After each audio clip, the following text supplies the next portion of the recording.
શિવાય. સંતાન માટે માતા તપ કરે છે અને ભગવાન ત્યારે પ્રસન્ન થાય છે. માતા પાર્વતીના ઘોર તપથી શિવજી પોતાનું વૈરાગ્ય રૂપ ત્યજી ગુહેશ્વર મહાદેવથી પતિ સ્વરૂપે પાર્વતીજીને સ્વીકારી લેનારા બન્યા છે.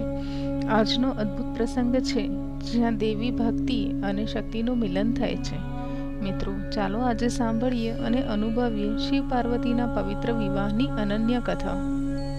મિત્રો, અગાઉના એપિસોડમાં આપણે જોયું કે શંકરજી પાસેથી વરદાન મેળવ્યા પછી પાર્વતી પોતાના પિતાના ઘરે પાછા આવી ગયા અને તેમણે પોતાના માતા પિતા અને સંબંધીઓને બધી વાત કહી. એક દિવસ શિવજી એક નર્તકના રૂપમાં આવીને પાર્વતીના ઘરે સુંદર અને મોહક નૃત્ય કરવા લાગ્યા. તેમણે ભિક્ષામાં પાર્વતીને માંગ્યા. નર્તકની માંગ પર મેના ક્ષુબ્ધ થઈ ગયા. થોડીવાર પછી હિમાલય પણ ત્યાં આવી ગયા. તેમણે નર્તકનું તેજસ્વી રૂપ જોયું પણ તેમની માંગણીનો સ્વીકાર કર્યો નહીં. બ્રહ્માજી બોલ્યા કે હે નારદ, ઇન્દ્રએ વાત ખૂબ જ ચિંતિત થઈ ગયા કે પર્વતરાજ હિમાલય અને શિવની પ્રીતિ વધી રહી છે. તે બૃહસ્પતિની પાસે ગયા અને તેમની હિમાલયની શિવજી પ્રત્યે વધતી આદર ભાવનાનો વિરોધ કરતા તેમાં વિઘ્ન નાખવાનો ઉપાય પૂછ્યો. પરંતુ ગુરુદેવ એવું કંઈ પણ કરવા માટે મનાઈ કરી દીધી. પછી ઇન્દ્ર નિરાશ થઈને મારી પાસે આવ્યા અને મેં પણ શિવજીના વિરુદ્ધમાં કંઈ પણ કરવા માટેની અસ્વીકૃતિ આપી. પછી તે વિષ્ણુજી પાસે ગયા, પરંતુ વિષ્ણુજીએ કહ્યું કે હું શિવ નિંદાનું પાપ નહીં કરું. જો તમે ઈચ્છો છો કે હિમાલયને મુક્તિ ન મળે તો શિવજી પાસે જાઓ અને તેને પ્રસન્ન કરો અને એ કહો કે પોતાની નિંદા કરવાનું સંકટ ન ઉઠાવી શકે. ઇન્દ્રએ શિવજીના દરવાજા ખખડાવ્યા અને તેણે પોતાની નિંદા કરવાનું કહ્યું. શિવજીએ ઇન્દ્રનો પ્રસ્તાવ કરી લીધો અને જ્યોતિષના વેશમાં હિમાલયના ઘરે આવ્યા. તેમણે શિવને કુરૂપ, અગુણ, વિકટ, જટાધારી, સ્મશાનવાસી વગેરે બતાવીને શિવજીની નિંદા કરી અને પર્વતરાજ હિમાલયને કહ્યું કે તે આવા શિવને પોતાની પુત્રી ન આપે. જ્યોતિષની વાતમાં આવીને મેનાએ પર્વતરાજ હિમાલયને કહ્યું કે તેની પુત્રીને ઈચ્છે તો આવી જ કુંવારી રાખે, પરંતુ તેના લગ્ન શંકર સાથે ન કરે. મેનાએ તો ત્યાં સુધી કહ્યું કે જો તેની વાત માનવામાં નહીં આવે તો એ ઝેર ખાઈને પર્વત પરથી કૂદીને સમુદ્રમાં ડૂબીને પોતાના પ્રાણ આપી દેશે. આ બાજુ શંકરજીએ ઋષિઓનું સ્મરણ કર્યું અને સ્મરણ કરતા વશિષ્ઠ વગેરે સપ્ત ઋષિ અરુંધતીની સાથે ત્યાં હાજર થયા અને શિવજીને પ્રણામ કરીને તેમની સેવાની માગણી કરી. શંકરજીએ સપ્ત ઋષિઓને બતાવ્યું કે કેવી રીતે પાર્વતીજીએ કઠોર તપ કર્યું અને કેવી રીતે શિવજીએ પોતાની નિંદા કરી અને કેવી રીતે તાડકાસુરના વધથી દેવતાઓના ઉદ્ધાર માટે સંતાન ઉત્પત્તિની જરૂરિયાત છે અને કેવી રીતે મેના પાર્વતીના લગ્ન તેમની સાથે ન કરવાનું પ્રણ લઈ બેઠા છે. શિવજીએ મેના અને હિમાલયને સમજાવવા માટે મોકલ્યા. તેમણે કહ્યું કે સપ્તર્ષિ હિમાલયની પાસે આદેશ આપ્યો. બધા ઋષિ અરુંધતીને લઈને હિમાલયને ત્યાં આવ્યા. તેમણે મેના અને હિમાલયને બતાવ્યું કે લોકમાં અને વેદમાં 3 પ્રકારના વચન છે: શાસ્ત્ર વાક્યો, સ્વયં સુવાર્ચિત અને વિવેક પરિપૂર્ણ વાક્યો અને શ્રુત વાક્યો અથવા તત્વજ્ઞાતાઓ દ્વારા કહેવામાં આવેલું વાક્ય. આ ત્રણેય વચનોમાં કોઈ પણ દ્રષ્ટિકોણથી ભગવાન શિવ અંગે વિચાર કરતા શિવને અત્યંત વિલક્ષણ, અનુપમ અને અવિકારી માનવામાં આવ્યા છે. ભગવાન શંકર રજુગુણથી પર હોવા છતાં પૂર્ણ તત્વના જ્ઞાતા છે. જે શંકરનો સેવક કુબેર જેવો હોય તેને દરિદ્ર કહેવાનું સાહસ કોણ કરે?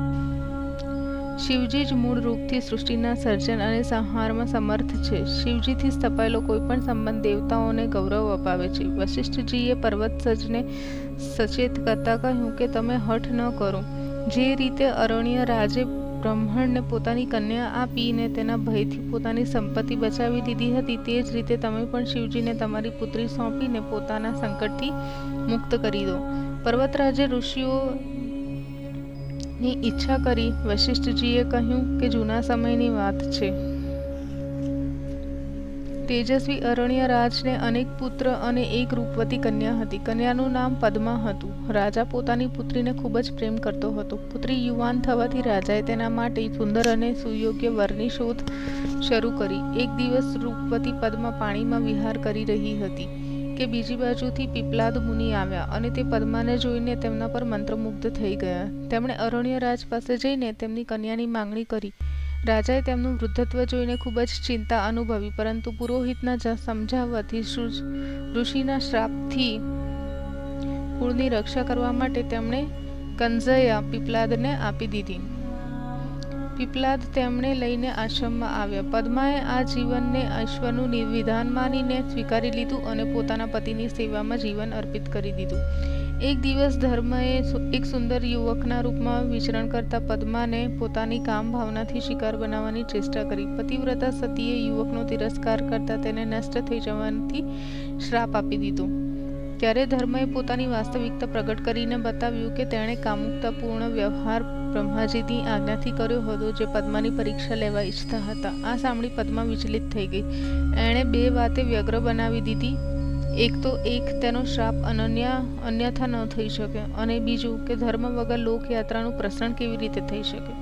છેવટે પદ્માએ એવા પ્રકારની વ્યવસ્થા કરી કે ધર્મ દ્વાપરમાં 1 ચરણ, ત્રેતામાં 2 ચરણ અને કલિયુગમાં 3 ચરણ થઈને રહેવું પડશે, અને તે સતયુગમાં ફરીથી 4 ચરણ મેળવી શકશે.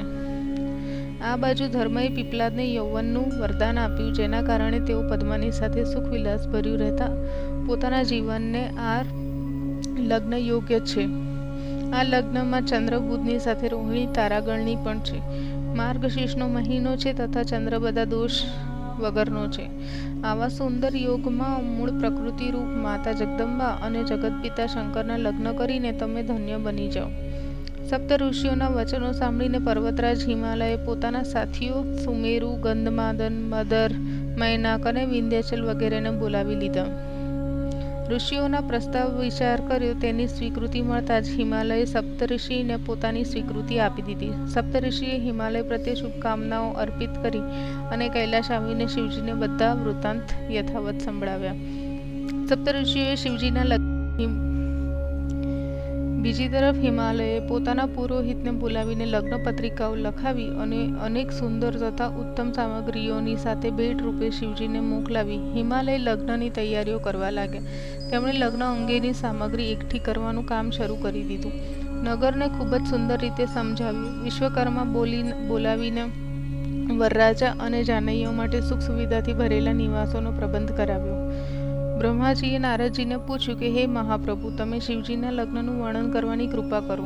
ત્યારે બ્રહ્મા બોલ્યા, હે નારદ, જ્યારે ભગવાન શંકર પાસે લગ્નની પત્રિકા પહોંચી ત્યારે તેમણે તમને યાદ કર્યા, અને જ્યારે તમે ત્યાં પહોંચ્યા શિવજીએ તમને અનેક દેવો અને કિન્નરો, ગંધર્વ, અપ્સરાઓને નિમંત્રણ આપવાનો કાર્યભાર સોંપ્યો.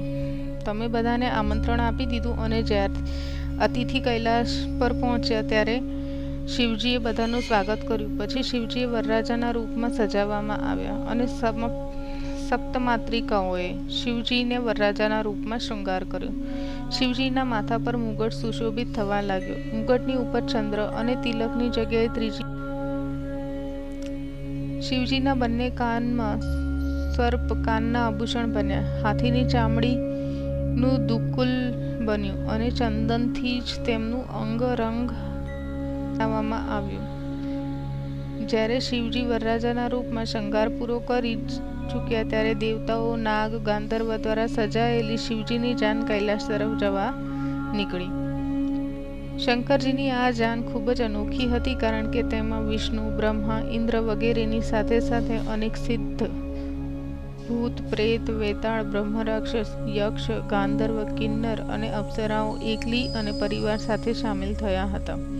જાન જ્યારે નગરની નજીક આવી ત્યારે પાર્વતીજીની માતા મેના પોતાની પુત્રીના ભાવિ પતિને જોવા માટે ખૂબ જ ઉત્સુક થઈ. હે નારદ, એ સમયે તમે જ તેની મદદ કરી રહ્યા હતા. જેમ જેમ મેના પુત્રીના ભાવિ પતિ જોવા માટે આગળ વધતી ગઈ, તે દરેક સજેલા રૂપવાન યુવકને જોઈને તે શિવ હોવાનું અનુમાન કરતી, અને જ્યારે તમને પૂછતી ત્યારે તમે મના કરી દેતા હતા કે આ શિવ નથી, આ તો ગંધર્વ છે, કિન્નર છે, યમ છે, અગ્નિ છે, બ્રહ્મા છે, અથવા કોઈ બીજા દેવતા છે. તમે તેને બતાવ્યું કે આ બધા શિવના બંધુઓ છે, અને શિવજી આ બધામાં વધારે સુંદર, તેજોમય અને કાંતિવાળા છે.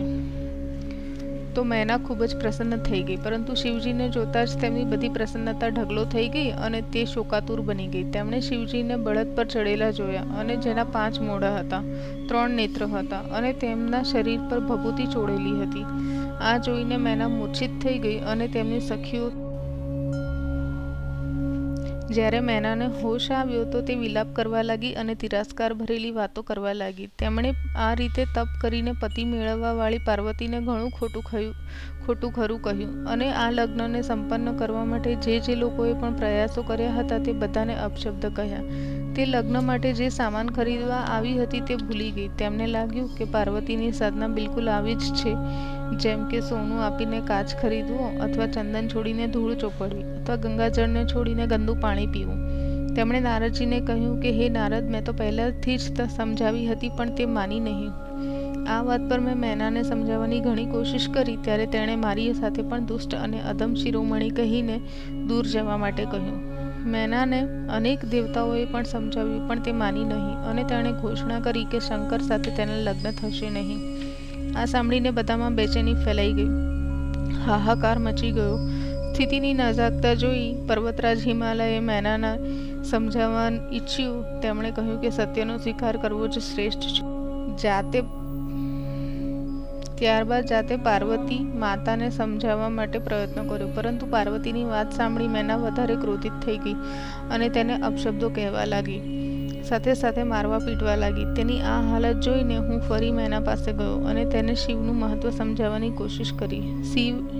શિવ તત્વનો સાર બતાવવાનો પ્રયત્ન કર્યો.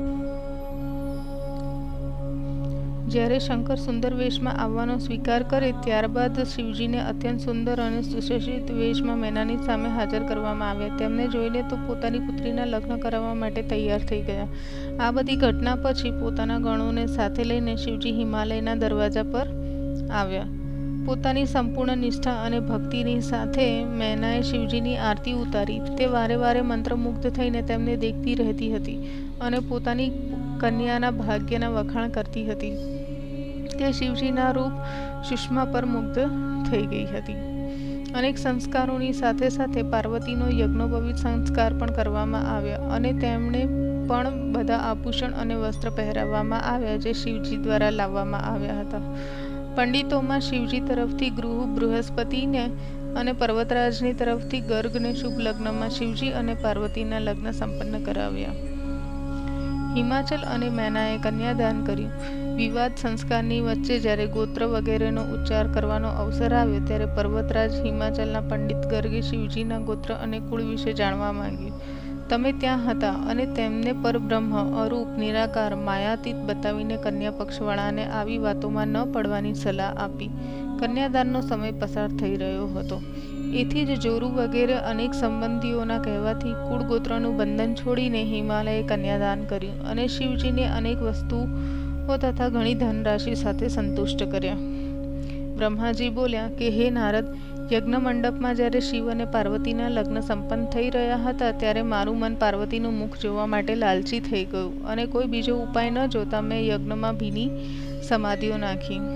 સમિધાઓ નાખી દીધી અને પાર્વતીને પોતાનું મુખ ખુલ્લું કરવા માટે વિવશ કરી દીધા. મેં પાર્વતીની રૂપરાશિ જોઈને કામ મોહિત થઈને સંયમ ખોઈ દીધો. મારું મન એટલું ક્ષુબ્ધ થઈ ગયું કે ત્યાં જ મારું સ્ખલન થઈ ગયું. મારું આ કર્મ શિવજીથી છુપાયું નહીં અને તે મને મારવા માટે દોડ્યા.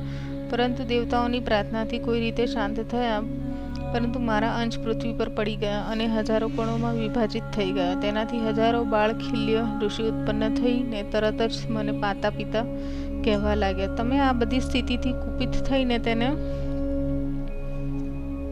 ગંધમાદન પર્વત પર તપસ્યા કરવા માટે મોકલી દીધા. પછી મેં શિવજી પ્રત્યેની પોતાની નિશ્ચલ ભક્તિ અર્પિત કરી અને તે પ્રસન્ન થયા. તેમણે પ્રસન્ન થઈને મને સૃષ્ટિ રચનાનું વરદાન આપ્યું. સાંસારિક રીતિથી લગ્ન સંપન્ન થયા. આ અવસર પર રતિ પણ ત્યાં આવી અને તેમણે પ્રસન્ન થઈ શિવજીને પોતાના ભસ્મીભૂત પતિ કામદેવને જીવિત કરવાની પ્રાર્થના કરી. શિવજીએ જેવી ભસ્મ પર નજર કરી તેવા જ ત્યાં કામદેવ પ્રગટ થઈ ગયા. આ જોઈને રતિ ખૂબ જ પ્રસન્ન થઈ, પરંતુ શિવજીએ કામદેવને વિષ્ણુ લોકની બહાર જ રહેવાનો આદેશ આપ્યો. લગ્નનું બધું કાર્ય સંપન્ન થયા પછી જાતે કૈલાશ આવી ગયા. શિવ અને પાર્વતીનો વિવાહ એ માત્ર દૈવી પ્રસંગ નથી. એ શીખ આપે છે કે ભક્તિ, સંકલ્પ અને તપસ્યાથી જ સાચું મિલન બને છે. આમ શિવશક્તિ ફરીથી એક થયા અને બ્રહ્માંડમાં સમતોલન શક્તિ પ્રસરી ગઈ. હવે આવતી કથા હશે કાર્તિકેય અને ગણેશજીની ઉત્પત્તિ અને તેમની બાળલીલાઓ વિશે.